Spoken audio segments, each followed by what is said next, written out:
Judge Wise, you're not being honest with us, are you?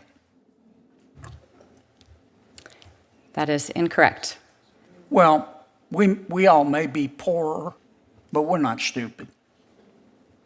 We have a long list of your articles and your opinions and your political statements. Have you ever gone to a protest, a public protest, while you're a sitting judge? Senator Kennedy, the article that you are referring to Have you ever was gone written... to a protest while you're a sitting judge? I do not believe that I have ever attended a protest as a sitting judge, or perhaps ever in my life. Senator John Kennedy wasn't letting anything slide. In a heated Senate confirmation hearing, he took direct aim at a Democrat judicial nominee who tried to sidestep questions about her controversial views, articles, and public statements. But Kennedy came with facts in hand, confronting her with past writings and calling out her evasiveness. What followed was a tense exchange that left no room for political spin. This was more than just another hearing. It was a full-on political confrontation that made one thing clear. Kennedy came ready. Let's break it all down. On March 8, 2017, you wrote an article for Time magazine while you were a sitting judge. It's entitled, Judge, Gender Laws Are at Odds with Science. I'm going to quote your words. When legislators blur the lines of church and state and enact laws that permit or prohibit conduct based on biological gender as only male or female, they place an impossible burden on the judiciary. End quote. Did I read that accurately? I do not know because I don't have the article in front of me. Well, I do. You also said in that article, quote, your words, not mine, sex has countless natural permutations, end quote. Did I read that correctly? I believe that is consistent with medical science and under the Daubert standard, the science that comes in as expert testimony in trials. On October 13, 2020, while you were serving as a state judge, you wrote an article for The Atlantic entitled, quote, your words, not mine, America's judiciary doesn't look like America. And you criticized this committee and President Trump for his judicial nominees. You said, quote, these are your words, not mine. The judiciary crafted over the past 4 years does not look like America. Not one of these judges is black, and more than 90% were raised or currently identify as Christians. I don't know how you knew that. What Senator Kennedy did here wasn't just about politics. It was about accountability. When a judicial nominee can't recall multiple published articles filled with clear ideological positions, that's not forgetfulness. It's deflection.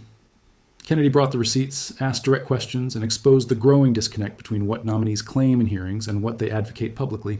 More importantly, this hearing highlighted a bigger problem, the slow erosion of judicial neutrality. When nominees begin defending activism under the guise of ethics or equality, we're no longer selecting judges. We're recruiting political operatives in robes. The courtroom should never become an extension of a protest march or an op-ed column. Say what you will about Kennedy, but he speaks for every American tired of the double standards. If a judge wants the privilege of interpreting the Constitution, they should be willing to stand by their own words. If that's too much to ask, maybe they don't belong on the bench in the first place. Thoughts? Drop them below. Let's talk. And then you say, quote, your words, not mine. Identity is the lens that filters everything and everyone we encounter, end quote. Did I read that correctly? Again, I don't know because I don't have the article in front of me. I got it right here. You wrote another article on July 31, 2020 for the San Francisco Daily Journal, in which you advocate for the right of sitting judges to be able to go to protests, didn't you? That is incorrect. No, it's not. I'm looking at it right here. This is what you say. No judge should be ethical. Your words, not mine. You just said you didn't say them. You turned these articles over. No judge should be ethically constrained from speaking or taking action that reinforces that constitutional and moral imperative. May judges participate in demonstrations that denounce racism, support equal justice, and reinforce our constitutional rights to free speech and peaceable assembly? Yes. End quote. Did I read that correctly? I don't know because I don't have the article in front of me. If you're a federal judge, are you going to go to protests?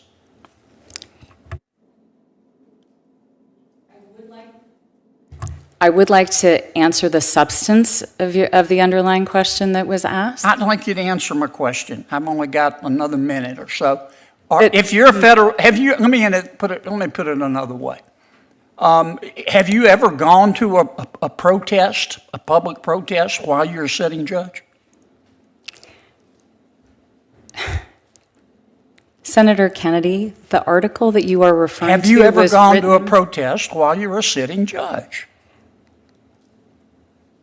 I do not believe that I have ever attended a protest as a sitting judge, or perhaps ever in my life. Senator John Kennedy didn't just press for answers. He exposed a disturbing trend that's quietly reshaping America's judiciary. In an era where ideology often masquerades as impartiality, Kennedy peeled back the mask. He made it clear this wasn't just about one nominee. It was about safeguarding the integrity of our entire legal system. His questions weren't rhetorical. They were rooted in fact, backed by the nominee's own words, and delivered with the kind of clarity and conviction that's become rare in Washington. As the nominee struggled to recall her own articles, some published as recently as 2020, Kennedy kept the spotlight firmly on the disconnect between what she said then and what she was trying to deny now. And that's exactly why his line of questioning resonated with so many. He wasn't grandstanding, he was fact-checking in real time. When she tried to dodge responsibility for her past positions, Kennedy calmly read them back to her word for word. And when she insisted she couldn't remember, he reminded everyone watching that this wasn't just about memory, it was about accountability. But Kennedy didn't stop there. He used those articles to expose a deeper bias, the slow creep of identity politics into the judiciary. When judges begin to weigh justice through a lens of race, gender, or ideology, the rule of law suffers. Kennedy's questions struck at the heart of that problem. He asked not just what she believed, but whether she would allow those beliefs to influence her rulings. And her hesitation to answer directly said more than any confirmation speech ever could. This wasn't political theater. This was constitutional triage. Kennedy brought receipts, asked the tough questions, and forced the nominee to confront the public record she hoped would be ignored. But when in doing so, he reminded us all that confirmation hearings are not meant to rubber stamp ideologues. They're meant to defend the Constitution from them. And let's be clear, this hearing sent a powerful signal to future nominees. Your past matters. If you've taken radical positions in public, expect to be held to them in public. If you've undermined the rule of law in writing, don't expect that to be swept under the rug. Kennedy's message was simple. Honesty, clarity, and a reverence for the Constitution must be the bare minimum for anyone seeking to sit on the federal bench. If you respect what Kennedy did, show your support. Smash that like button, hit subscribe, and drop a comment below with your thoughts. Thanks for watching. See you in the next one.